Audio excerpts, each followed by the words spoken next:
آیت نمبر 25 سے 23 تک میں پھر حضرت نوح علیہ السلام اور ان کی قوم کے حالات بیان ہوئے کہ نوح علیہ السلام نے جب اپنی قوم کو توحید کی دعوت دی اور انکار پر عذاب الہی سے ڈرایا تو قوم کے سرداروں نے ان سے کہا، بھلا کیا کہا؟ کہنے لگے آپ تو ہم جیسے بشر ہیں، تو ہماری طرح ہی ہیں آپ، اور آپ کے پیروکار پسماندہ یعنی غریب لوگ ہیں اور کم عقل لوگ ہیں۔ ہماری رائے میں آپ کو معاذ اللہ ہم پر کوئی فضیلت حاصل نہیں، بلکہ معاذ اللہ ثم معاذ اللہ۔ کہنے لگے آپ تو جھوٹے ہیں، اللہ کے نبی کو کہہ رہے ہیں معاذ اللہ، استغفر اللہ۔ نوح علیہ السلام نے جواب دیا کہ میں اپنے رب کی جانب سے واضح دلیل رکھتا ہوں اور اس نے مجھے رحمت سے نوازا ہے، لیکن تم میرے مقام کو سمجھنے کی صلاحیت نہیں رکھتے، تم اتنی صلاحیت رکھتے نہیں ہو۔ اور پھر ارشاد فرمایا کہ میں تم سے دعوت حق کے صلے میں کسی اجر کا طلبگار نہیں ہوں، اور نہ ہی میں اہل ایمان کو اپنے پاس سے دھتکارنے والا ہوں، اور میں نے یہ دعویٰ بھی نہیں کیا کہ میرے پاس اللہ کے خزانے ہیں، اور نہ میں از خود غیب جاننے والا ہوں، اور نہ ہی میں یہ کہتا ہوں کہ میں فرشتہ ہوں، نہ میں یہ کہتا ہوں کہ جن لوگوں کو تم اپنی نظروں میں حقیر جانتے ہو اللہ انہیں خیر سے نہیں نوازے گا۔ فرمایا یہ ٹھیک ہے کہ اللہ بشروں میں سے رسول بناتا ہے، پر جسے بناتا ہے پھر اسے بڑی شانیں عطا فرماتا ہے۔ پہلے دن سے انسان کا یہ مسئلہ ہے، پہلے دن سے انسان کا یہ مسئلہ ہے کہ وہ کہتا ہے میں انسان سے ہدایت حاصل کروں، لیکن رب نے بھی قانون بنایا ہے کہ اللہ تبارک و تعالیٰ بندے پر ہی وحی فرماتا ہے، فرشتوں اور جنوں کو اللہ نے اس منصب کے لیے منتخب نہیں فرمایا۔ قوم نوح نے کہا کہ آپ نے ہم سے بہت بحث کی معاذ اللہ، پس جس عذاب سے آپ ہمیں ڈرا رہے ہیں وہ لے آئیے۔ تو نوح علیہ السلام نے کہا کہ اللہ چاہے گا تو تم پر عذاب بھی آ جائے گا۔ آیت نمبر 37 سے 47 میں بتایا کہ اللہ تعالیٰ کی طرف سے نوح علیہ السلام کو حکم ہوا کہ ہماری نگرانی میں اور ہماری وحی کے مطابق آپ کشتی بنائیے، اور ظالموں کے بارے میں ہم سے کوئی بات نہ کریں۔ حضرت نوح کی خواہش تھی کہ یا اللہ انہیں بھی معاف کر دے، فرمایا یہ ظالم ہے تو میرے نبی ان کے بارے میں مجھ سے کوئی بات نہ کریں، وہ ضرور غرق ہو جائیں گے۔ پھر وہ کشتی بنانے لگے، اور جب ان کی قوم کے سردار ان کے پاس سے گزرتے تو ان کا مذاق اڑاتے۔ یہ آپ کیا کر رہے ہیں؟ آج بھی وزیر مشیر بڑے بڑے لوگ اللہ ماشاءاللہ دینداروں کا مذاق اڑاتے نہیں؟ اڑاتے ہیں کہ نہیں اڑاتے مذاق؟ یہ کن کا طریقہ ہے؟ یہ تو قرآن مجید کہہ رہا ہے کہ حضرت نوح کی قوم جو کافر تھی ان کا طریقہ ہے اہل ایمان کا مذاق اڑانا۔ تو وہ مذاق اڑانے لگے۔ نوح علیہ السلام نے کہا کہ وہ وقت آنے والا ہے کہ جب تمہارا مذاق اڑایا جائے گا اور تمہیں پتہ چل جائے گا کہ رسوا کن عذاب کس پر آئے گا۔ اللہ تعالیٰ نے فرمایا جب ہمارا حکم عذاب آ پہنچا اور تندور ابلنے لگا، تندور سے آگ نکلا کرتی ہے، پانی نہیں نکلا کرتا، پر نوح علیہ السلام کی قوم پر جب عذاب آیا تو پانی تندور سے نکلا، تندور سے اللہ نے پانی نکالا، جہاں سے پانی نکلا نہیں کرتا، تندور ابلنے لگا۔ اللہ اکبر۔ تو اللہ تبارک و تعالیٰ نے فرمایا تو ہم نے نوح علیہ السلام سے کہا کہ آپ خود اور اپنے گھر والوں کے ساتھ اس کشتی میں سوار ہو جائیں، اور اہل ایمان کو بھی سوار کر لیں، اور ہر چیز کے جوڑے یعنی نار اور مادہ کو سوار کر لیں۔ اور ان کے ساتھ ایمان والے بہت کام تھے۔ حضرت نوح علیہ السلام دعائیں پڑھتے ہوئے سوار ہو گئے۔ پھر کیا ہوا؟ کشتی انہیں پہاڑوں جیسی موجوں میں لے جا رہی تھی کہ نوح علیہ السلام الگ کھڑے ہوئے اپنے بیٹے سے فرمانے لگے یا بیٹے ہمارے ساتھ کشتی میں سوار ہو جا اور کافروں کے ساتھ نہ رہو۔ اس نے یعنی نوح علیہ السلام کے بیٹے نے کہا کہ میں آپ کے ساتھ نہیں بیٹھوں گا، ابھی کوئی پہاڑ آئے گا تو میں پہاڑ کی پناہ لے لوں گا۔ اگر کسی نیک آدمی کا بیٹا کبھی غلط نکل آیا تو اس کا مطلب یہ نہیں کہ اس نے تربیت ٹھیک نہیں کی، ہاں یہ اعتراض چھوڑ دیں، اس لیے کہ نوح علیہ السلام کا بیٹا کافر ہو گیا۔ اور جب سیلاب نظر آیا تو اس سے کہا کہ آجا سوار ہو جا، تو کہنے لگا میں نہیں بیٹھوں گا، میں تو کسی پہاڑ کی پناہ لے لوں گا اور میں اس کے اندر چھپ جاؤں گا اور وہ پہاڑ مجھے پانی سے بچا لے گا۔ نوح علیہ السلام نے کہا آج اللہ کے حکم کے سوا کوئی بچانے والا نہیں ہے سوائے اس کے جس پر اللہ رحم فرمائے۔ پھر ان دونوں کے درمیان موج حائل ہو گئی، ایسے ایک موج اٹھی اور حضرت نوح کا بیٹا ڈوب گیا. اور جب حضرت نوح کا بیٹا ڈوبا اللہ کی طرف سے حکم ہوا اے زمین اپنا پانی نگل لے, اے آسمان تھم جا, پانی خشک ہو گیا. اللہ کا فیصلہ نافذ ہو گیا اور کشتی کوہ جودی پر ٹھہر گئی. نوح علیہ السلام نے اللہ سے التجا کی, کیا میرے پروردگار میرا بیٹا اور میرے اہل سے ہے اور تیرا وعدہ سچا ہے کہ تم میرے اہل کو بچا لے گا. اللہ نے فرمایا نوح وہ آپ کے اہل میں سے ہے ہی نہیں, وہ آپ کے اہل میں سے ہے ہی نہیں. اہل میں سے وہ ہوگا جو آپ کے طریقے پہ چلے گا, جو طریقے پہ نہ چلے وہ نسل میں سے ہے ہی نہیں, وہ ختم ہو گئی بات. اللہ اکبر. اس کے اعمال ٹھیک نہیں, جس بات کی حقیقت کا آپ کو معلوم نہ ہو اس کے بارے میں سوال نہ کریں. تو نوح علیہ السلام نے اللہ تعالیٰ سے اپنی اس اجتہادی خطا پر مغفرت اور رحم کی دعا کی. پھر طوفان نوح تھم جانے کے بعد وہ سلامتی کے ساتھ اتر گئے. اجتہادی خطا میں نے ایک لفظ بولا ہے, یہ اجتہادی خطا کا مطلب یہ ہے کہ بعض اوقات انبیاء سے ایسی باتیں سرزد ہو جاتی ہیں کہ جو تعلیم امت کے لیے ضروری ہوتی ہیں, تاکہ لوگوں کو پتہ چل جائے کہ اللہ کی بارگاہ میں توبہ کیسے کرنی. اگر وہ لوگ توبہ نہ کرتے تو ہمیں توبہ کے طریقے سمجھ میں, یعنی ان سے اجتہادی خطا ہو گئی, کہنے میں کرنے میں کوئی ایسی بات ہو گئی جو بظاہر اللہ تعالیٰ کی رضا والی, تو فوراً معافی مانگ لیتے تھے. لیکن اب امتی اٹھ کے کہے کہ نبی گناہ گار ہے معاذ اللہ. حضرت آدم نے دعا مانگی تھی نا, ربنا ظلمنا انفسنا, اے اللہ ہم نے اپنی جانوں پر ظلم کیا. انہوں نے کہا تھا, تو اگر کوئی بندہ حضرت آدم کو ظالم کہے گا تو کافر ہو جائے گا. تو اگر وہ کہے کہ وہ تو خود کہہ رہے ہیں, ایک بندہ اڑ جاتا ہے, کہتے ہیں تو خود کہہ رہے ربنا ظلمنا, تو خدا کے بندے وہ اللہ کے نبی ہیں, وہ رب سے کہہ رہے ہیں, وہ عاجزی کے طور پر کہہ رہے ہیں. کچھ لوگ اڑ جاتے کہتے ہیں خود حضور نے کہا ہے جی انا بشر مثلکم, میں تمہاری طرح کا بشر ہوں, خود نبی پاک نے کہا ہے. عجیب بیوقوف بندے ہو, نبی کریم تو کہہ سکتے ہیں پر امتی اٹھ کے نہیں کہہ سکتا. اس نے تو کہنا ہے وہ حبیب اللہ ہیں, اس نے تو کہنا ہے وہ قیامت میں شفاعت کرنے والے ہیں. امتی نے تو کہنا ہے وہ سارے نبیوں کے سردار ہیں, وہ امام الانبیاء ہیں. امتی وہ لفظ ادا کرے گا جو اس کے بنتے ہیں. اب کوئی بندہ اٹھ کے کہہ دے, دیکھے نا ایک بہت بڑا عالم تقریر کرتے ہوئے کہے جی میں تو ان پڑھ آدمی ہوں, تو اس کا شاگرد کہے کہ استاد جی قسم اٹھائے, ہاں آپ نے تقریر میں کہا نہیں میں ان پڑھ ہوں, آپ تو ان پڑھ ہے. تو یہ بات ادب ہے کہ بے ادبی ہے؟ چلیں اس سے آگے چلتے ہیں, یہ بھی ذرا مشکل سے سمجھ میں آئے گی. ایک اور بات جو جلدی سمجھ میں آ جائے گی, ایم این اے جب اعلان کرتا ہے, تقریر کرتا ہے, الیکشن لڑتا ہے, تو کہتا نہیں میں قوم کا خادم ہوں. کہتے ہیں نا کہ میں قوم کا خادم سے آپ کیا کچھ کراتے ہو, سارے کام کراتے ہیں نا. خادم کو بندہ یہ بھی کہہ لیتا ہے کہ جھاڑو دے دے گلی میں, کہتے ہو کہ نہیں کہتے؟ تو اس نے بھی تو سپیکر میں کہا میں خادم ہوں, کہو اس سے کہ جھاڑو دے گلی میں آ کے. پھر پتہ کیا حال ہوگا, جھاڑو تو نہیں آئے گا اور ہو سکتا ہے کچھ ہے آ جائے. تو اس لیے اب کوئی بندہ کہے جی انہوں نے خود کہا, تو ایک کچھ پوری جماعت ہے لوگوں کی جو بات کو سمجھتی نہیں. کہتے ہیں خود کہا میں بشر ہوں, انہوں نے خود کہا میں غیب نہیں جانتا, انہوں نے خود کہا میرے پاس خزانہ کوئی نہیں, انہوں نے خود کہا میرے پاس کوئی شے نہیں. تو اس لیے آپ سمجھیں کسی کے لفظوں پر اگر آپ گرا لگا کے بیٹھیں گے تو پھر اس سے بے ادبی ہوگی. تو نوح علیہ السلام نے اللہ سے اپنی اجتہادی خطا کی معافی مانگی. اب حضرت نوح کو کوئی خطا کار کہے گا تو بہت بڑا مجرم بن جائے گا, اس لیے کہ وہ اللہ کے نبی ہیں. آیت نمبر 50 میں قوم عاد کا ذکر ہے, اور ان کی طرف دعوت توحید دینے کے لیے اللہ تعالیٰ نے حضرت ہود علیہ السلام کو بھیجا. ہود علیہ السلام نے قوم سے کہا کہ میں تم سے کسی چیز کا اجر طلب نہیں کروں گا, میرا اجر میرے اللہ کی بارگاہ میں ہے, پس تم اپنے رب سے بخشش مانگو, پھر اس کی بارگاہ میں توبہ کرو, اللہ تعالیٰ تم پر موسلا دار بارش برسائے گا اور تمہاری قوت میں اضافہ فرمائے گا. قوم عاد نے دعوت حق کو رد کیا اور ایمان نہ لائے, بلکہ ہود علیہ السلام پر طنز کیا.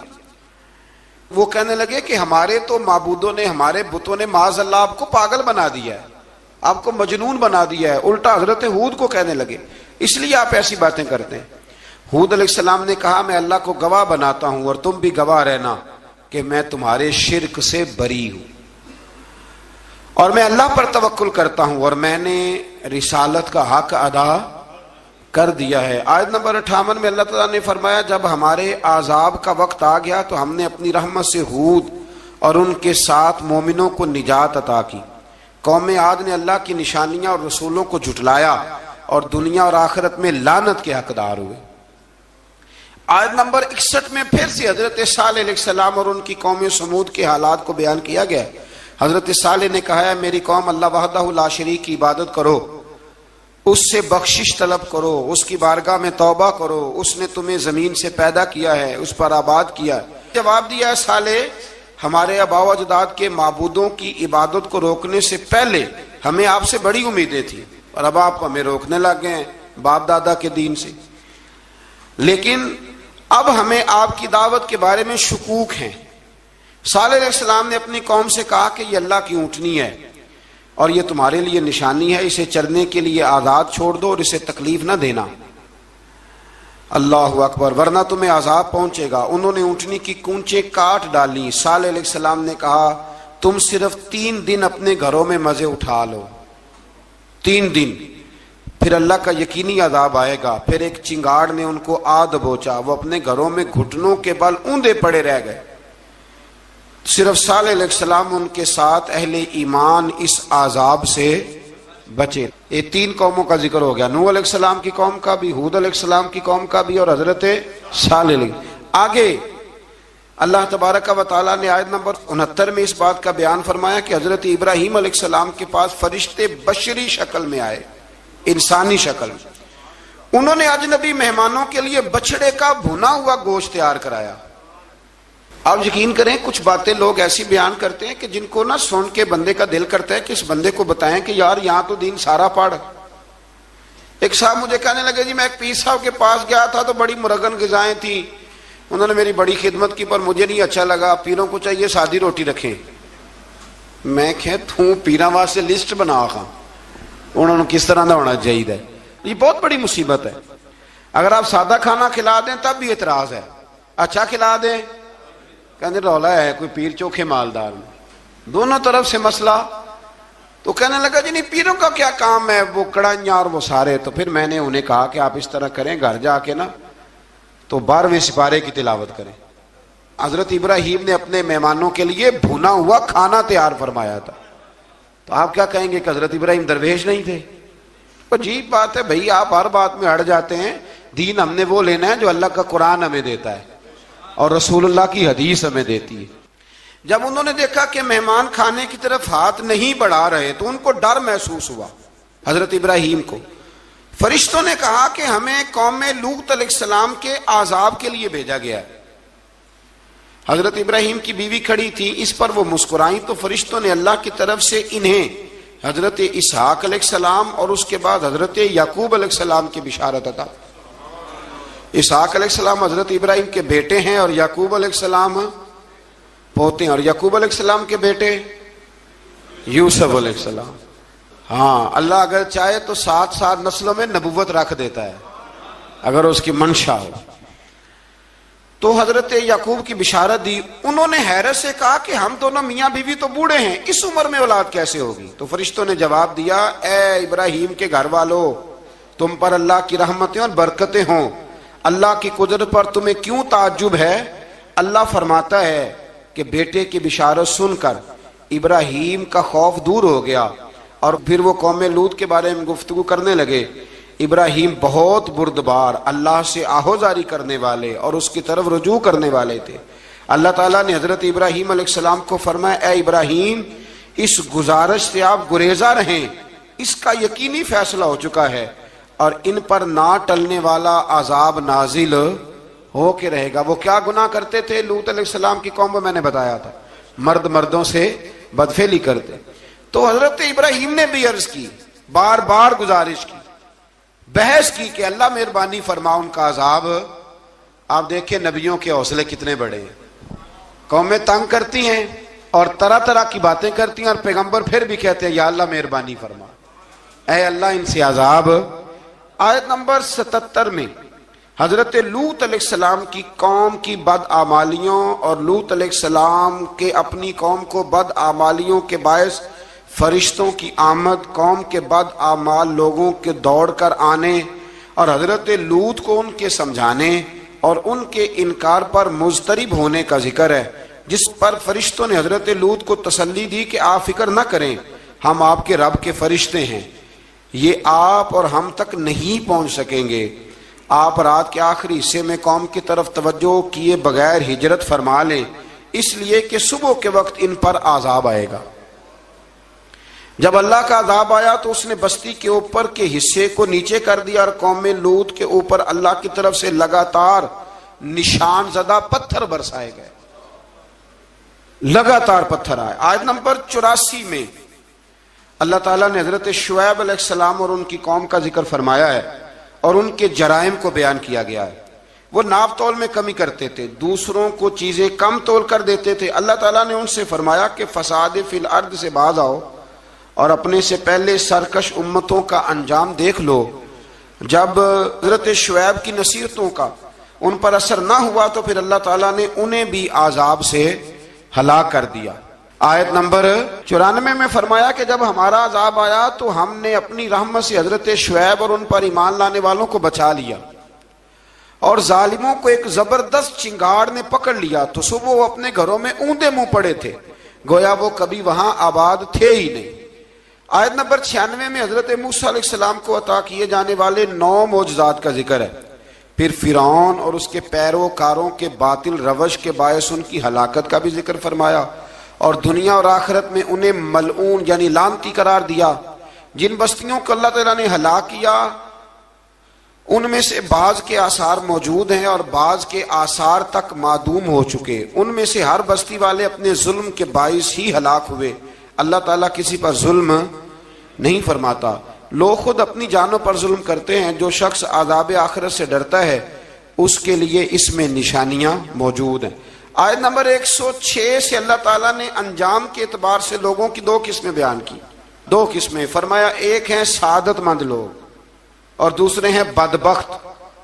فرمایا بدبختوں کا ٹھکانہ جہنم ہے جس میں وہ ہمیشہ رہیں گے، اور نیک بختوں کا ٹھکانہ جنت ہے، وہ ہمیشہ اسی میں رہیں گے، اور ان کے لیے اللہ کی طرف سے نا ختم ہونے والی عطائیں۔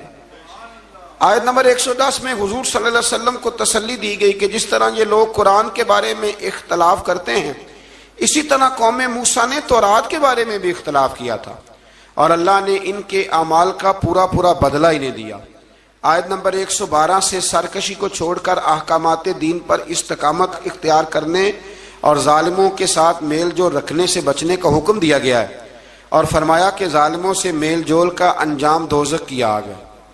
ہم لوگ نہ شکوہ کرتے ہیں، کسی حکومت کو بنے ہوئے 6 مہینے گزرتے ہیں تو شکوہ شروع ہو جاتا ہے، حالانکہ وہ خود تو نہیں نہ بنتے، ان کو کوئی بنانے والا ہے۔ تو ظالم کا جو مددگار ہوتا ہے وہ بھی ظالم ہوتا ہے، اس لیے احتیاط کریں۔ اور یہ صرف سیاستدانوں کی بات نہیں، دنیا کے ہر معاملے میں آپ غور کریں کہ آپ کسی ظالم کے مددگار تو نہیں۔ اللہ تعالی ہمیں حق پر استقامت عطا فرمائے۔ آیت نمبر 114 میں دن کے دونوں طرفوں میں اور ابتدائی رات کے کچھ حصے میں اللہ تعالیٰ نے نماز قائم کرنے کا حکم دیا ہے، رات کے کچھ حصے میں بھی نماز پڑھنی چاہیے، اور یہ بھی بتایا کہ بے شک نیکیاں گناہوں کو مٹا دیتی ہیں، اور یہ نصیحت قبول کرنے والوں کے لیے نصیحت ہے۔ آیت نمبر 120 میں اللہ تعالیٰ نے فرمایا کہ ہم آپ صلی اللہ علیہ وسلم کو رسولوں کی تمام خبریں آپ کے دل کی تسکین اور تقویت کے لیے بیان کرتے ہیں، اور ان میں مومنوں کے لیے نصیحت اور عبرت ہے کہ ان ساری باتوں سے عبرت پکڑ لو۔ بچہ صرف وہی جو اللہ کے نبیوں کے طریقے پہ چلا اور نبیوں کے ساتھ رہا، باقی بچ سکے نہیں۔ اللہ تعالیٰ کی طرف سے توحید و رسالت اور وقوع قیامت کے دلائل بھی ہیں۔ آیت نمبر 123 میں فرمایا کہ آسمانوں اور زمینوں میں سب غیب اللہ ہی کے ساتھ مختص ہیں، اور ہر کام اسی کی طرف لوٹایا جاتا ہے۔ آپ اسی کی عبادت کیجئے، اسی پر توکل کیجئے، اور آپ کا رب لوگوں کے اعمال سے غافل نہیں ہے۔ اسی پارے میں نا آگے سورۃ یوسف شروع ہو رہی ہے، اس کو اللہ تعالیٰ نے کہا ہے کہ یہ بڑا پیارا قصہ ہے، احسن القصص کا، قصوں میں سونا قصہ۔ تو یہ کچھ 12ویں پارے میں اور کچھ 13ویں پارے میں ہے، میں نے یہ ارادہ کیا ہے کہ یہ ایک ہی دن پوری بیان کی جائے۔ مزید اللہ تعالیٰ نے فرمایا کہ تخلیق کائنات کا مقصد انسان کے خیر و شر کی آزمائش ہے، اس کے بعد کافروں کے حیات بعد الموت کو سحر قرار دینا۔ وہ کہتے تھے یہ جادو ہے، تو جادو قرار دینے اور ان کی سرکشی کا بیان ہے کہ عذاب میں تاخیر کو احسان شمار کرنے کی بجائے مسلمانوں کو تانے دیتے ہیں کہ عذاب کو کس چیز نے روک رکھا ہے۔ آگے چل کے انسان کی خود غرضی کو بیان کیا اللہ تعالیٰ، فرمایا کہ اللہ تعالیٰ کسی انسان کو کوئی نعمت عطا کرتا ہے تو وہ اس پر شکر گزار نہیں ہوتا، لیکن اگر نعمت چھن جانے پر تو پھر نا امید اور ناشکرا ہو جاتا ہے۔ ملی تھی تو پھر اس نے شکر ادا، چلی گئی تو بڑے شکوے کر رہا ہے۔ اسی طرح اگر مصیبت کے بعد کوئی نعمت ملے تو انسان اتراتا ہے، شیخی بھکارتا ہے۔ البتہ جو ہر حال میں صابر شاکر رہے اور عمل صالح کرے تو ان کے لیے بخشش ہے اور بڑا اجر ہے۔ اللہ تعالیٰ نے اپنے نبی پاک صلی اللہ علیہ وسلم کو تسلی کے لیے فرمایا کہ کفار طرح طرح کی فرمائشیں کرتے ہیں، کہتے ہیں کہ آپ پر کوئی خزانہ کیوں نازل نہیں کیا گیا؟ آپ اور آپ کے صحابہ غربت میں وقت گزارتے ہیں تو معاذ اللہ یہ وہ طعنہ دیتے تھے کہ کوئی خزانہ کیوں نہیں نازل کیا گیا، اور آپ کی تائید کے لیے فرشتہ کیوں نہ اترا؟ آپ اس پر تنگ دل نہ ہوں، آپ کا کام تو صرف لوگوں کو عذاب الہی سے ڈرانا ہے۔ اس صورت میں بھی قرآن کریم کے کلام الہی ہونے کا انکار کرنے والے کو چیلنج دیا گیا ہے کہ اپنے تمام حمیتیوں کو ملا لو اور قرآن پاک جیسی 10 صورتیں بنا کے دکھاؤ، لیکن بنا سکتے؟ آیت نمبر 15 میں ارشاد فرمایا کہ دنیا اور اس کی زینت کے طلبگاروں کو ان کے اعمال کا اجر اسی دنیا میں مل جائے گا، لیکن آخرت میں پھر ان کا کوئی حصہ نہیں ہوگا، اجر آخرت کے اعتبار سے ان کے اعمال باطل ہو جائیں گے۔ آیت نمبر 17 میں قرآن کی حقانیت کا انکار کرنے والوں کے لیے نار جہنم کی وعید کا ذکر ہے، اور قرآن کے اللہ کی جانب سے حق ہونے اور بغیر کسی شک کے اس پر ایمان لانے کا ذکر ہے۔ اس کے بعد اللہ تعالیٰ پر جھوٹ باندھنے والوں اور اللہ کے رستے سے روکنے والوں کا ذکر کیا گیا کہ قیامت کے دن ان پر گواہ پیش ہوں گے کہ یہ اپنے رب پر جھوٹ باندھتے تھے، اور ان پر اللہ کی لعنت، ان کے لیے دوہرے عذاب اور آخرت میں ان کی یقینی ناکامی کا ذکر ہے۔ یہاں ایک بات آپ سے بھی عرض کروں، ہم بھی کئی دفعہ نا بھولے پان میں کہہ دیتے اللہ نے یہ بھی تو فرمایا نا جی قرآن میں، تو جب تک آپ پڑھ نہیں لیتے یا سن نہیں لیتے تب تک یہ جملہ بولنے کی ضرورت ہے۔ اسی طرح نبی پاک علیہ السلام نے فرمایا جس نے مجھ پر جھوٹ باندھا، جھوٹی حدیث بیان کی، وہ میں نے کہا ہی نہیں تھا پر اس نے جھوٹی حدیث بیان کی، تو حضور فرماتے اس نے حدیث نہیں سنائی بلکہ اپنا جہنم کے اندر مکان بنا لیا ہے۔ تو قرآن و سنت کے معاملے میں جس چیز کا علم نہ ہو، جس کی پوری خبر نہ ہو، آپ اس کے حوالے سے کوئی بات کر سکتے؟ احتیاط کریں، بہت احتیاط کریں۔ آیت نمبر 23 میں بتایا کہ جو ایمان لائے اور جنہوں نے نیک کام کیے اور اپنے رب کے حضور عاجزی کی تو یہ لوگ ہمیشہ جنت میں رہیں گے۔ مزید فرمایا کہ مومن اور کافر کی مثال ایسی ہے جیسے اندھا اور بینا، مومن گویا دیکھنے والا ہے اور کافر گویا اندھا ہے اور بہرا اور سننے کی صلاحیت رکھنے والا۔ آیت نمبر 25 سے 23 تک میں پھر حضرت نوح علیہ السلام اور ان کی قوم کے حالات بیان ہوئے کہ نوح علیہ السلام نے جب اپنی قوم کو توحید کی دعوت دی اور انکار پر عذاب الہی سے ڈرایا تو قوم کے سرداروں نے ان سے کہا، بھلا کیا کہا؟ کہنے لگے آپ تو ہم جیسے بشر ہیں، تو ہماری طرح ہی ہیں آپ، اور آپ کے پیروکار پسماندہ یعنی غریب لوگ ہیں اور کم عقل لوگ ہیں، ہماری رائے میں آپ کو معاذ اللہ ہم پر کوئی فضیلت حاصل نہیں، بلکہ معاذ اللہ ثم معاذ اللہ۔ کہنے لگے آپ تو جھوٹے ہیں، اللہ کے نبی کو کہہ رہے ہیں معاذ اللہ، استغفر اللہ۔ نوح علیہ السلام نے جواب دیا کہ میں اپنے رب کی جانب سے واضح دلیل رکھتا ہوں اور اس نے مجھے رحمت سے نوازا ہے، لیکن تم میرے مقام کو سمجھنے کی صلاحیت نہیں رکھتے، تم اتنی صلاحیت رکھتے نہیں ہو۔ اور پھر ارشاد فرمایا کہ میں تم سے دعوت حق کے صلے میں کسی اجر کا طلبگار نہیں ہوں اور نہ ہی میں اہل ایمان کو اپنے پاس سے دھتکارنے والا ہوں، اور میں نے یہ دعویٰ بھی نہیں کیا کہ میرے پاس اللہ کے خزانے ہیں، اور نہ میں از خود غیب جاننے والا ہوں، اور نہ ہی میں یہ کہتا ہوں کہ میں فرشتہ ہوں، نہ میں یہ کہتا ہوں کہ جن لوگوں کو تم اپنی نظروں میں حقیر جانتے ہو اللہ انہیں خیر سے نہیں نوازے گا۔ فرمایا یہ ٹھیک ہے کہ اللہ بشروں میں سے رسول بناتا ہے، پر جسے بناتا ہے پھر اسے بڑی شانیں عطا فرماتا ہے۔ پہلے دن سے انسان کا یہ مسئلہ ہے، پہلے دن سے انسان کا یہ مسئلہ ہے کہ وہ کہتا ہے میں انسان سے ہدایت حاصل کروں، لیکن رب نے بھی قانون بنایا ہے کہ اللہ تبارک و تعالیٰ بندے پر ہی وحی فرماتا ہے، فرشتوں اور جنوں کو اللہ نے اس منصب کے لیے منتخب نہیں فرمایا۔ قوم نوح نے کہا کہ آپ نے ہم سے بہت بحث کی معاذ اللہ، پس جس عذاب سے آپ ہمیں ڈرا رہے ہیں وہ لے آئیے۔ تو نوح علیہ السلام نے کہا کہ اللہ چاہے گا تو تم پر عذاب بھی آ جائے گا۔ آیت نمبر 37 سے 47 میں بتایا کہ اللہ تعالیٰ کی طرف سے نوح علیہ السلام کو حکم ہوا کہ ہماری نگرانی میں اور ہماری وحی کے مطابق آپ کشتی بنائیے، اور ظالموں کے بارے میں ہم سے کوئی بات نہ کریں۔ حضرت نوح کی خواہش تھی کہ یا اللہ انہیں بھی معاف کر دے، فرمایا یہ ظالم ہے تو میرے نبی ان کے بارے میں مجھ سے کوئی بات نہ کریں، وہ ضرور غرق ہو جائیں گے۔ پھر وہ کشتی بنانے لگے، اور جب ان کی قوم کے سردار ان کے پاس سے گزرتے تو ان کا مذاق اڑاتے۔ یہ آپ کیا کر رہے ہیں؟ آج بھی وزیر مشیر بڑے بڑے لوگ اللہ ماشاءاللہ دینداروں کا مذاق اڑاتے نہیں؟ اڑاتے ہیں کہ نہیں اڑاتے مذاق؟ یہ کن کا طریقہ ہے؟ یہ تو قرآن مجید کہہ رہا ہے کہ حضرت نوح کی قوم جو کافر تھی ان کا طریقہ ہے اہل ایمان کا مذاق اڑانا۔ تو وہ مذاق اڑانے لگے۔ نوح علیہ السلام نے کہا کہ وہ وقت آنے والا ہے کہ جب تمہارا مذاق اڑایا جائے گا اور تمہیں پتہ چل جائے گا کہ رسوا کن عذاب کس پر آئے گا۔ اللہ تعالیٰ نے فرمایا جب ہمارا حکم عذاب آ پہنچا اور تندور ابلنے لگا، تندور سے آگ نکلا کرتی ہے، پانی نہیں نکلا کرتا، اور نوح علیہ السلام کی قوم پر جب عذاب آیا تو پانی تندور سے نکلا، تندور سے اللہ نے پانی نکالا، جہاں سے پانی نکلا نہیں کرتا، تندور ابلنے لگا۔ اللہ اکبر۔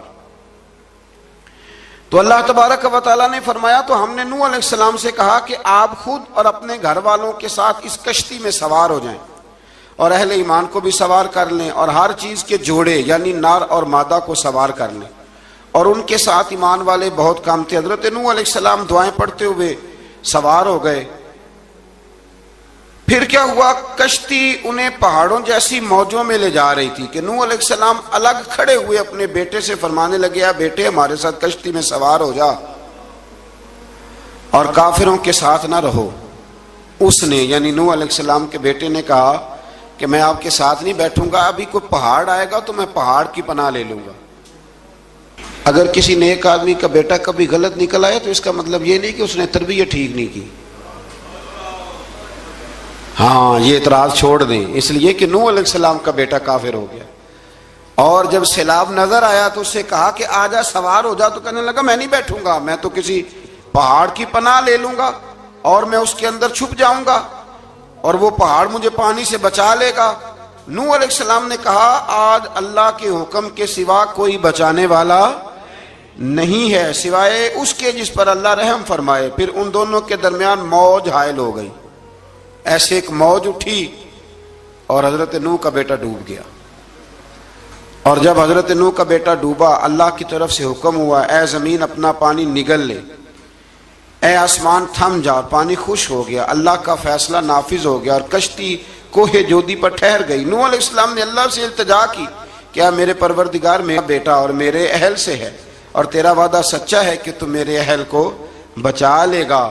اللہ نے فرمایا نوح وہ آپ کے اہل میں سے ہے ہی نہیں، وہ آپ کے اہل میں سے ہے ہی نہیں۔ اہل میں سے وہ ہوگا جو آپ کے طریقے پہ چلے گا، جو طریقے پہ نہ چلے وہ نسل میں سے ہے ہی نہیں، وہ ختم ہو گئی بات۔ اللہ اکبر۔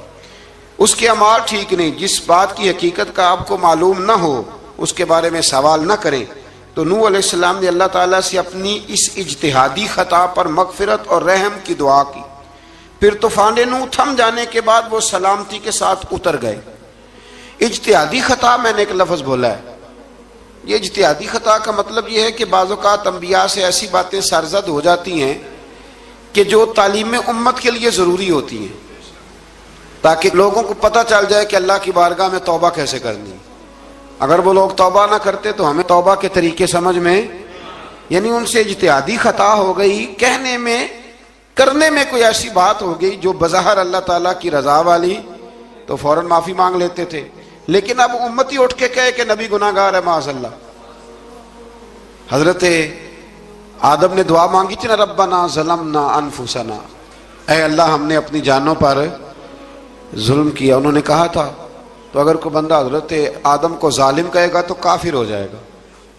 تو اگر وہ کہے کہ وہ تو خود کہہ رہے ہیں، ایک بندہ اڑ جاتا ہے، کہتے ہیں تو خود کہہ رہے ربنا ظلمنا، تو خدا کے بندے وہ اللہ کے نبی ہیں، وہ رب سے کہہ رہے ہیں، وہ عاجزی کے طور پر کہہ رہے ہیں. کچھ لوگ اڑ جاتے کہتے ہیں خود حضور نے کہا ہے جی انا بشر مثلکم، میں تمہاری طرح کا بشر ہوں، خود نبی پاک نے کہا ہے. عجیب بیوقوف بندے ہو، نبی کریم تو کہہ سکتے ہیں پر امتی اٹھ کے نہیں کہہ سکتا. اس نے تو کہنا ہے وہ حبیب اللہ ہے، اس نے تو کہنا ہے وہ قیامت میں شفاعت کرنے والے ہیں. امتی نے تو کہنا ہے وہ سارے نبیوں کے سردار ہیں، وہ امام الانبیاء ہیں. امتی وہ لفظ ادا کرے گا جو اس کے بنتے ہیں. اب کوئی بندہ اٹھ کے کہہ دے، دیکھے نا ایک بہت بڑا عالم تقریر کرتے ہوئے کہے جی میں تو ان پڑھ آدمی ہوں، تو اس کا شاگرد کہے کہ استاد جی قسم اٹھائے ہاں آپ نے تقریر میں کہا نہیں میں ان پڑھ ہوں، آپ تو ان پڑھ ہے. تو یہ بات ادب ہے کہ بے ادبی ہے؟ چلیں اس سے آگے چلتے ہیں، یہ بھی ذرا مشکل سے سمجھ میں آئے گی. ایک اور بات جو جلدی سمجھ میں آ جائے گی، ایم این اے جب اعلان کرتا ہے، تقریر کرتا ہے، الیکشن لڑتا ہے تو کہتا نہیں میں قوم کا خادم ہوں. کہتے ہیں نا کہ میں قوم کا خادم سے آپ کیا کچھ کراتے ہو؟ سارے کام کراتے ہیں نا. خادم کو بندہ یہ بھی کہہ لیتا ہے کہ جھاڑو دے دے گلی میں، کہتے ہو کہ نہیں کہتے؟ تو اس نے بھی تو سپیکر میں کہا میں خادم ہوں. کہو اس سے کہ جھاڑو دے گلی میں آ کے، پھر پتہ کیا حال ہوگا؟ جھاڑو تو نہیں آئے گا اور ہو سکتا ہے کچھ ہے آ جائے. تو اس لیے اب کوئی بندہ کہے جی انہوں نے خود کہا ہے، تو ایک کچھ پوری جماعت ہے لوگوں کی جو بات کو سمجھتی نہیں. کہتے ہیں خود کہا ہے میں بشر ہوں، انہوں نے خود کہا میں غیب نہیں جانتا، انہوں نے خود کہا میرے پاس خزانہ کوئی نہیں، انہوں نے خود کہا میرے پاس کوئی شے نہیں. تو اس لیے آپ سمجھیں کسی کے لفظوں پر اگر آپ گرا لگا کے بیٹھیں گے تو پھر اس سے بے ادبی ہوگی. تو نوح علیہ السلام نے اللہ سے اپنی اجتہادی خطا کی معافی مانگی. اب حضرت نوح کو کوئی خطا کار کہے گا تو بہت بڑا مجرم بن جائے گا، اس لیے کہ وہ اللہ کے نبی ہیں. آیت نمبر 50 میں قوم عاد کا ذکر ہے اور ان کی طرف دعوت توحید دینے کے لیے اللہ تعالیٰ نے حضرت ہود علیہ السلام کو بھیجا. ہود علیہ السلام نے قوم سے کہا کہ میں تم سے کسی چیز کا اجر طلب نہیں کروں گا، میرا اجر میرے اللہ کی بارگاہ میں ہے. پاس تم اپنے رب سے بخشش مانگو، پھر اس کی بارگاہ میں توبہ کرو، اللہ تعالیٰ تم پر موسلا دار بارش برسائے گا اور تمہاری قوت میں اضافہ فرمائے گا. قوم عاد نے دعوت حق کو رد کیا اور ایمان نہ لائے بلکہ ہود علیہ السلام پر طنز کیا. وہ کہنے لگے کہ ہمارے تو معبودوں نے، ہمارے بتوں نے معاذ اللہ آپ کو پاگل بنا دیا ہے، آپ کو مجنون بنا دیا ہے. الٹا حضرت ہود کو کہنے لگے اس لیے آپ ایسی باتیں کرتے ہیں. ہود علیہ السلام نے کہا میں اللہ کو گواہ بناتا ہوں اور تم بھی گواہ رہنا کہ میں تمہارے شرک سے بری ہوں اور میں اللہ پر توکل کرتا ہوں اور میں نے رسالت کا حق ادا کر دیا ہے. آیت نمبر 58 میں اللہ تعالیٰ نے فرمایا جب ہمارے عذاب کا وقت آ گیا تو ہم نے اپنی رحمت سے ہود اور ان کے ساتھ مومنوں کو نجات عطا کی. قوم عاد نے اللہ کی نشانیاں اور رسولوں کو جھٹلایا اور دنیا اور آخرت میں لعنت کے حقدار ہوئے. آیت نمبر 61 میں پھر سے حضرت صالح علیہ السلام اور ان کی قوم سمود کے حالات کو بیان کیا گیا ہے. حضرت صالح نے کہا ہے میری قوم اللہ وحدہ لا شریک کی عبادت کرو، اس سے بخشش طلب کرو، اس کی بارگاہ میں توبہ کرو، اس نے تمہیں زمین سے پیدا کیا ہے، اس پر آباد کیا ہے. جواب دیا ہے صالح ہمارے آباء و اجداد کے معبودوں کی عبادت کو روکنے سے پہلے ہمیں آپ سے بڑی امیدیں تھیں اور اب آپ ہمیں روکنے لگ گئے ہیں باپ دادا کے دین سے، لیکن اب ہمیں آپ کی دعوت کے بارے میں شکوک ہیں. صالح علیہ السلام نے اپنی قوم سے کہا کہ یہ اللہ کی اونٹنی ہے اور یہ تمہارے لیے نشانی ہے، اسے چرنے کے لیے آزاد چھوڑ دو اور اسے تکلیف نہ دینا. اللہ اکبر، ورنہ تمہیں عذاب پہنچے گا. انہوں نے اونٹنی کی کونچیں کاٹ ڈالی. صالح علیہ السلام نے کہا تم صرف 3 دن اپنے گھروں میں مزے اٹھا لو، 3 دن، پھر اللہ کا یقینی عذاب آئے گا. پھر ایک چنگاڑ نے ان کو آ دبوچا، وہ اپنے گھروں میں گھٹنوں کے بل اوندے پڑے رہ گئے. صرف صالح علیہ السلام ان کے ساتھ اہل ایمان اس عذاب سے بچے. یہ 3 قوموں کا ذکر ہو گیا، نوح علیہ السلام کی قوم کا بھی، ہود علیہ السلام کی قوم کا بھی اور حضرت صالح علیہ.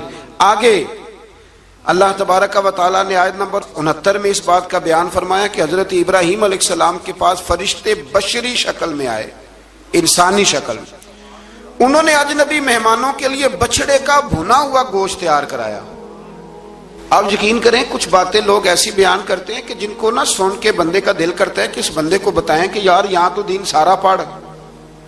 ایک صاحب مجھے کہنے لگے جی میں ایک پیر صاحب کے پاس گیا تھا تو بڑی مرغن غذائیں تھیں، انہوں نے میری بڑی خدمت کی پر مجھے نہیں اچھا لگا، پیروں کو چاہیے سادی روٹی رکھیں۔ میں کہ تو پیراں واسطے لسٹ بنا خاں انہوں نے کس طرح دا ہونا چاہیے۔ یہ بہت بڑی مصیبت ہے، اگر آپ سادہ کھانا کھلا دیں تب بھی اعتراض ہے، اچھا کھلا دیں کہنے رولا ہے کوئی پیر چوکھے مالدار، دونوں طرف سے مسئلہ۔ تو کہنے لگا جی نہیں پیروں کا کیا کام ہے، وہ کڑائیاں اور وہ سارے۔ تو پھر میں نے انہیں کہا کہ آپ اس طرح کریں گھر جا کے نا تو 12ویں سپارے کی تلاوت کریں۔ حضرت ابراہیم نے اپنے مہمانوں کے لیے بھنا ہوا کھانا تیار فرمایا تھا۔ تو آپ کیا کہیں گے کہ حضرت ابراہیم درویش نہیں تھے؟ عجیب بات ہے بھائی، آپ ہر بات میں اڑ جاتے ہیں۔ دین ہم نے وہ لینا ہے جو اللہ کا قرآن ہمیں دیتا ہے اور رسول اللہ کی حدیث ہمیں دیتی ہے۔ جب انہوں نے دیکھا کہ مہمان کھانے کی طرف ہاتھ نہیں بڑھا رہے تو ان کو ڈر محسوس ہوا حضرت ابراہیم کو۔ فرشتوں نے کہا کہ ہمیں قوم لوط علیہ السلام کے عذاب کے لیے بھیجا گیا ہے۔ حضرت ابراہیم کی بیوی کھڑی تھی، اس پر وہ مسکرائیں تو فرشتوں نے اللہ کی طرف سے انہیں حضرت اسحاق علیہ السلام اور اس کے بعد حضرت یعقوب علیہ السلام کی بشارت عطا۔ اسحاق علیہ السلام حضرت ابراہیم کے بیٹے ہیں اور یعقوب علیہ السلام پوتے ہیں، اور یعقوب علیہ السلام کے بیٹے یوسف علیہ السلام۔ ہاں اللہ اگر چاہے تو 7 نسلوں میں نبوت رکھ دیتا ہے اگر اس کی منشا ہو۔ تو حضرت یعقوب کی بشارت دی۔ انہوں نے حیرت سے کہا کہ ہم دونوں میاں بیوی تو بوڑھے ہیں، اس عمر میں اولاد کیسے ہوگی؟ تو فرشتوں نے جواب دیا اے ابراہیم کے گھر والو، تم پر اللہ کی رحمتیں اور برکتیں ہوں، اللہ کی قدرت پر تمہیں کیوں تعجب ہے؟ اللہ فرماتا ہے کہ بیٹے کی بشارت سن کر ابراہیم کا خوف دور ہو گیا اور پھر وہ قوم لوط کے بارے میں گفتگو کرنے لگے۔ ابراہیم بہت بردبار، اللہ سے آہوزاری کرنے والے اور اس کی طرف رجوع کرنے والے تھے۔ اللہ تعالیٰ نے حضرت ابراہیم علیہ السلام کو فرمایا اے ابراہیم اس گزارش سے آپ گریزاں رہیں، اس کا یقینی فیصلہ ہو چکا ہے اور ان پر نہ ٹلنے والا عذاب نازل ہو کے رہے گا۔ وہ کیا گناہ کرتے تھے؟ لوط علیہ السلام کی قوم کو میں نے بتایا تھا، مرد مردوں سے بدفعلی کرتے۔ تو حضرت ابراہیم نے بھی عرض کی، بار بار گزارش کی، بحث کی کہ اللہ مہربانی فرما ان کا عذاب۔ آپ دیکھیں نبیوں کے حوصلے کتنے بڑے ہیں، قومیں تنگ کرتی ہیں اور طرح طرح کی باتیں کرتی ہیں اور پیغمبر پھر بھی کہتے ہیں یا اللہ مہربانی فرما، اے اللہ ان سے عذاب۔ آیت نمبر 77 میں حضرت لوط علیہ السلام کی قوم کی بدعمالیوں اور لوط علیہ السلام کے اپنی قوم کو بدعمالیوں کے باعث فرشتوں کی آمد، قوم کے بدعمال لوگوں کے دوڑ کر آنے اور حضرت لوط کو ان کے سمجھانے اور ان کے انکار پر مضطرب ہونے کا ذکر ہے، جس پر فرشتوں نے حضرت لوط کو تسلی دی کہ آپ فکر نہ کریں، ہم آپ کے رب کے فرشتے ہیں، یہ آپ اور ہم تک نہیں پہنچ سکیں گے۔ آپ رات کے آخری حصے میں قوم کی طرف توجہ کیے بغیر ہجرت فرما لیں، اس لیے کہ صبح کے وقت ان پر عذاب آئے گا۔ جب اللہ کا عذاب آیا تو اس نے بستی کے اوپر کے حصے کو نیچے کر دیا اور قوم لوط کے اوپر اللہ کی طرف سے لگاتار نشان زدہ پتھر برسائے گئے، لگاتار پتھر آئے۔ آیت نمبر 84 میں اللہ تعالیٰ نے حضرت شعیب علیہ السلام اور ان کی قوم کا ذکر فرمایا ہے اور ان کے جرائم کو بیان کیا گیا ہے۔ وہ ناپ تول میں کمی کرتے تھے، دوسروں کو چیزیں کم تول کر دیتے تھے۔ اللہ تعالیٰ نے ان سے فرمایا کہ فساد فی الارض سے باز آؤ اور اپنے سے پہلے سرکش امتوں کا انجام دیکھ لو۔ جب حضرت شعیب کی نصیحتوں کا ان پر اثر نہ ہوا تو پھر اللہ تعالیٰ نے انہیں بھی عذاب سے ہلاک کر دیا۔ آیت نمبر 94 میں فرمایا کہ جب ہمارا عذاب آیا تو ہم نے اپنی رحمت سے حضرت شعیب اور ان پر ایمان لانے والوں کو بچا لیا اور ظالموں کو ایک زبردست چنگاڑ نے پکڑ لیا تو صبح وہ اپنے گھروں میں اوندے منہ پڑے تھے، گویا وہ کبھی وہاں آباد تھے ہی نہیں۔ آیت نمبر 96 میں حضرت موسیٰ علیہ السلام کو عطا کیے جانے والے 9 معجزات کا ذکر ہے۔ پھر فرعون اور اس کے پیروکاروں کے باطل روش کے باعث ان کی ہلاکت کا بھی ذکر فرمایا اور دنیا اور آخرت میں انہیں ملعون یعنی لعنتی قرار دیا۔ جن بستیوں کو اللہ تعالیٰ نے ہلاک کیا ان میں سے بعض کے آثار موجود ہیں اور بعض کے آثار تک معدوم ہو چکے، ان میں سے ہر بستی والے اپنے ظلم کے باعث ہی ہلاک ہوئے، اللہ تعالیٰ کسی پر ظلم نہیں فرماتا، لوگ خود اپنی جانوں پر ظلم کرتے ہیں، جو شخص عذاب آخرت سے ڈرتا ہے اس کے لیے اس میں نشانیاں موجود ہیں۔ آیت نمبر 106 سے اللہ تعالیٰ نے انجام کے اعتبار سے لوگوں کی دو قسمیں بیان کی، دو قسمیں فرمایا، ایک ہیں سعادت مند لوگ اور دوسرے ہیں بدبخت۔ فرمایا بدبختوں کا ٹھکانہ جہنم ہے جس میں وہ ہمیشہ رہیں گے، اور نیک بختوں کا ٹھکانہ جنت ہے، وہ ہمیشہ اسی میں رہیں گے، اور ان کے لیے اللہ کی طرف سے نا ختم ہونے والی عطائیں۔ آیت نمبر 110 میں حضور صلی اللہ علیہ وسلم کو تسلی دی گئی کہ جس طرح یہ لوگ قرآن کے بارے میں اختلاف کرتے ہیں، اسی طرح قوم موسیٰ نے تورات کے بارے میں بھی اختلاف کیا تھا، اور اللہ نے ان کے اعمال کا پورا بدلہ انہیں دیا۔ آیت نمبر 112 سے سرکشی کو چھوڑ کر احکامات دین پر استقامت اختیار کرنے اور ظالموں کے ساتھ میل جول رکھنے سے بچنے کا حکم دیا گیا ہے، اور فرمایا کہ ظالموں سے میل جول کا انجام دوزخ کی آگ ہے۔ ہم لوگ نہ شکوہ کرتے ہیں، کسی حکومت کو بنے ہوئے 6 مہینے گزرتے ہیں تو شکوہ شروع ہو جاتا ہے، حالانکہ وہ خود تو نہیں نہ بنتے، ان کو کوئی بنانے والا ہے۔ تو ظالم کا جو مددگار ہوتا ہے وہ بھی ظالم ہوتا ہے، اس لیے احتیاط کریں۔ اور یہ صرف سیاستدانوں کی بات نہیں، دنیا کے ہر معاملے میں آپ غور کریں کہ آپ کسی ظالم کے مددگار تو نہیں۔ اللہ تعالی ہمیں حق پر استقامت عطا فرمائے۔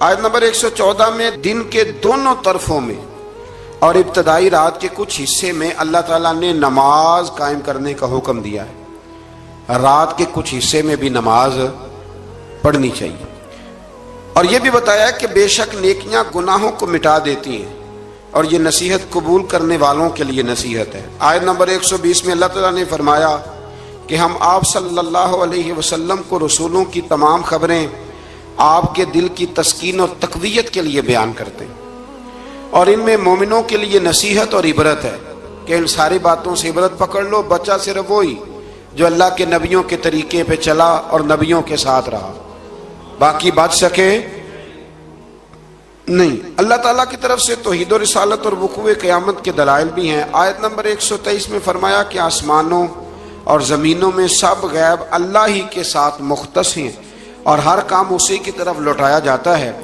آپ اسی کی عبادت کیجئے، اسی پر توکل کیجئے، اور آپ کا رب لوگوں کے اعمال سے غافل نہیں ہے۔ اسی بارے میں نا آگے سورۃ یوسف شروع ہو رہی ہے، اس کو اللہ تعالیٰ نے کہا ہے کہ یہ بڑا پیارا قصہ ہے، احسن القصص کا، قصوں میں سونا قصہ۔ تو یہ کچھ 12ویں پارے میں اور کچھ 13ویں پارے میں ہے، میں نے یہ ارادہ کیا ہے کہ یہ ایک ہی دن پوری بیان کی جائے۔ ایک بزرگ کی بات لکھی جو تابعی ہیں، وہ فرماتے ہیں کہ ان بزرگوں کا طریقہ یہ تھا کہ وہ لوگوں سے چھپ کے نا پہاڑ کے پیچھے عبادت کرتے تھے، اور پوزیشن ان کی یہ تھی کہ کسی سے ملتے نہیں تھے، بالخصوص فجر کی نماز سے لے کر عصر کی نماز تک بکریاں رکھی ہوئی تھیں، ان کو چراتے رہتے تھے فرات کے کنارے اور نفل پڑھتے رہتے تھے۔ اس وقت کو ملنے بھی نہیں آتا تھا۔ ایک شخص بڑی دور سے ان کی شہرت سن کے آیا، میں نے تو ملنا ہے۔ لوگوں نے کہا وہ اس وقت نہیں ملتے، ناراض ہوتے ہیں۔ اس نے کہا اللہ کا بندہ ہے نا، ناراض ہو بھی جائے گا تو لمبا ناراض رہے گا نہیں، اللہ والے جلدی راضی ہو جاتے ہیں۔ پہنچ گئے، اب وہ بابا جی نماز پڑھ رہے تھے تو کہتے میں نے عجیب منظر دیکھا کہ بابا جی فرات کے کنارے نماز پڑھ رہے ہیں اور ایک بھیڑیا ان کی بکریوں کی حفاظت کر رہا ہے۔ کہتے میں حیران رہ گیا کہ بھیڑیا تو بکریاں کھایا کرتا ہے اور یہاں چرا رہا ہے۔ کہتے میں جب گیا تو بابا جی نوافل میں مشغول تھے، مجھے دیکھ کے کہنے لگا اس وقت کیوں آئے؟ میں نے کہا حضور اگر آئے گیا ہوں تو پھر مہربانی کرے قبول فرما لیں۔ میں بیٹھ گیا تو میں نے کہا حضور یہ بھیڑیا بکریاں چرا رہا ہے، بھیڑیا اور بکریے کی صلح کب سے ہو گئی؟ تو فرماتے ہیں لمبی تقریر نہیں، ہلکا سا جملہ۔ فرمانے لگے جب سے بکریوں کے مالک نے رب سے صلح کر لی ہے نا، تب سے بھیڑیوں نے بھی بکریوں سے صلح کر لی ہے۔ بکریوں کے مالک نے رب سے صلح کر لی، گناہ چھوڑ دیے، اس کی فرما برداری میں آ گئے، اب پھر اسے بکریاں چلانے کی ضرورت نہیں رہی، بکریاں نہ اب بھیڑیا چراتا ہے۔ کہتے ہیں میرے اوپر کپ کپی طاری ہو گئی بزرگوں کی بات سن کے، اور مجھے پیاس لگی اور خواہش آئی کہ پتہ نہیں اب بابا جی کچھ کھلائیں پلائیں گے بھی کہ نہیں۔